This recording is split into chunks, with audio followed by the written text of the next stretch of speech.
Every good story has a moment when someone bursts into a room shouting, "This is urgent!" In your brain, that someone is the amygdala.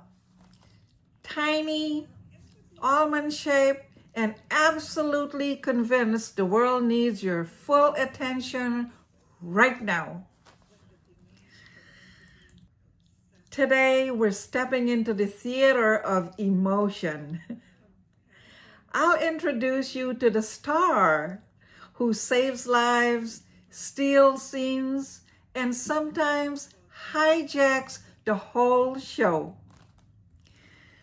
Welcome to Brains Behind Behavior. This is episode 3, the drama queen of fear and emotion. 2 amygdalas sit deep in your brain, one on each side. Their job? Scan for threats, spark emotion, and kick your body into motion. Think of them as emotionally gifted first responders. They're fast, they're loud, and not big on paperwork. When they sense danger, they don't ask permission. Heart rate up, breathe shallow, muscles tense, focus narrows. You're suddenly in a movie titled Survive. Sometimes it's a real threat. Sometimes it's just an email. Yes, my amygdala has declared war on my inbox before. Psychologists and behaviorists call it an amygdala hijack. Emotion slams the gas pedal before your prefrontal CEO can buckle the seatbelt. Then you'll say something you don't mean, you buy something you don't need, and you spiral about a future that hasn't happened. In that moment, your brain's drama queen grabs the microphone and shouts, "I'm doing this live!" And your thoughtful CEO is backstage whispering, "Can we please review this plan?"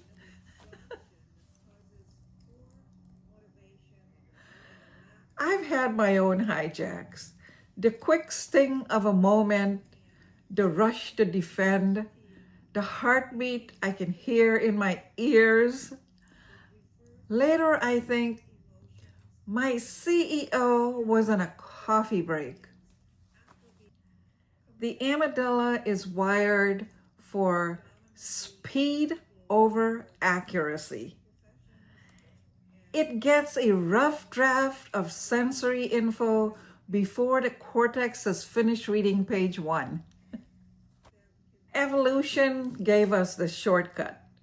Better to jump away from a stick that looks like a snake than to calmly analyze it after the bite. That shortcut keeps you safe. It also explains overreactions. Overreactions like a door slams and your shoulder hit your ears, a neutral face, your brain reads disapproval. A text with a period, your brain decides it's a crisis. Accuracy can arrive late, but first, the siren. The amygdala learns quickly. Pair a stimulus with fear a few times and it remembers. That's conditioning. Useful when it's fire, but not useful when it's public speaking or social media comments. And it overgeneralizes.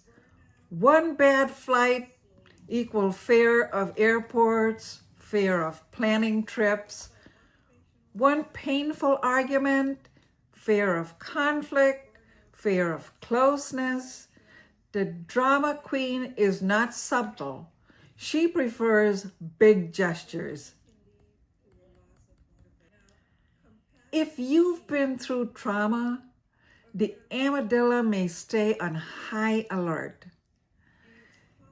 That's not weakness. It's protection stuck on maximum. Healing asks for care, time, and often professional support. Remember in episode 2, we did the CEO, the prefrontal cortex? When things go well, these two share the stage. The amygdala says, potential threat. The CEO says, thanks, let's check the facts. When they're connected, you get courage instead of panic, assertiveness instead of attack, and boundaries instead of shutdown. Emotion isn't the enemy. Unmanaged urgency is. Now picture this. The drama queen reports live from the field. CEO responds, copy that.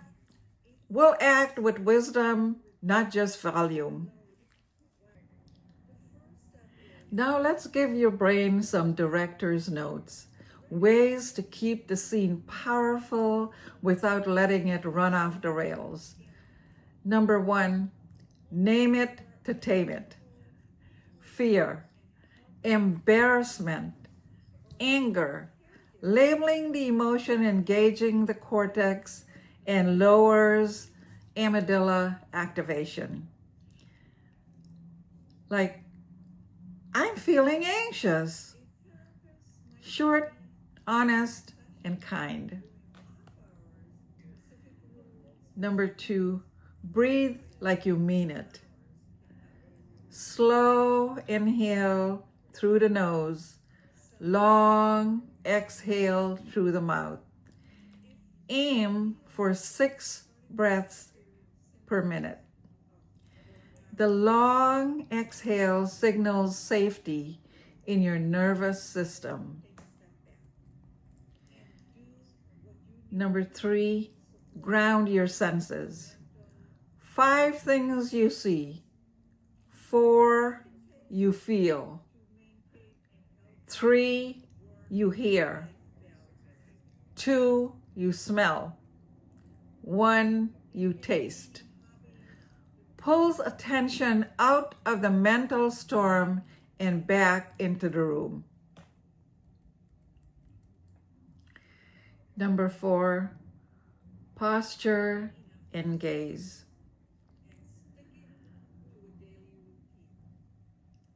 Unclench jaw, drop shoulders, soften eyes toward the horizon. Your body tells your amygdala, we're not under attack. Number 5, rewrite the headlines. Cognitive reappraisal. From this is a disaster, you should say, this is uncomfortable, not dangerous. From they hate me, they're stressed, I can ask for clarity. Number 6, tiny exposures and gentle wins. Avoidance feeds fear. Choose a small step toward the thing you fear. Practice. Reset. Repeat. Confidence grows in inches, not leaps. Number 7, rhythm and regulation.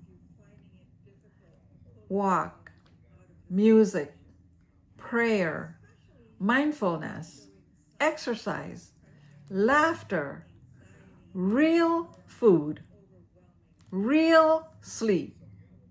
The amygdala is traumatic. It's also trainable. I use these myself. When I feel that rush, the heat in my chest, the urge to sprint, I take a moment. I breathe.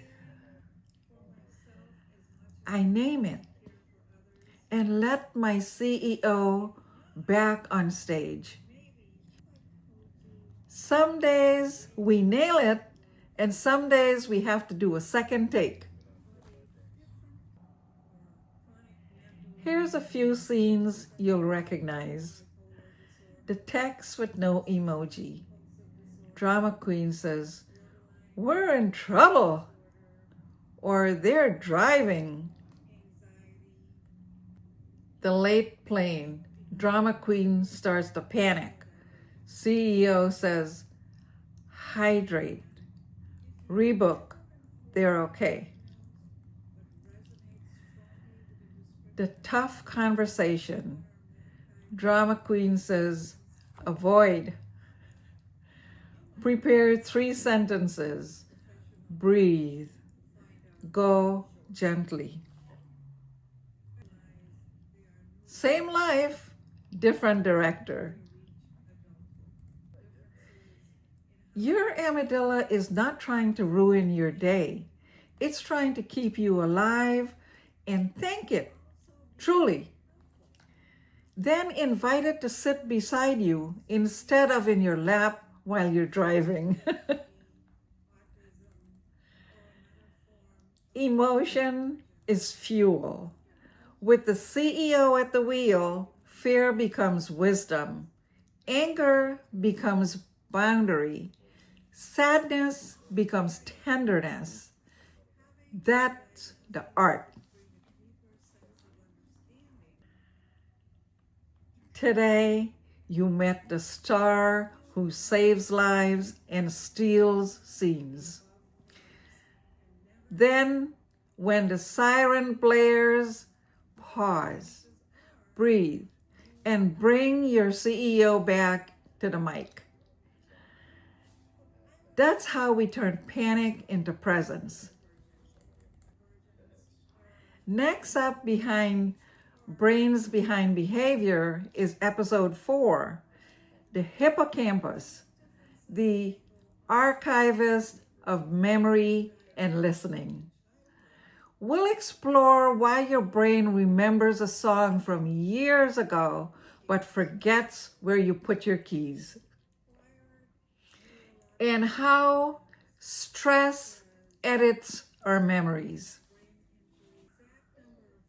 Until then, honor your drama queen and keep your director's chair ready.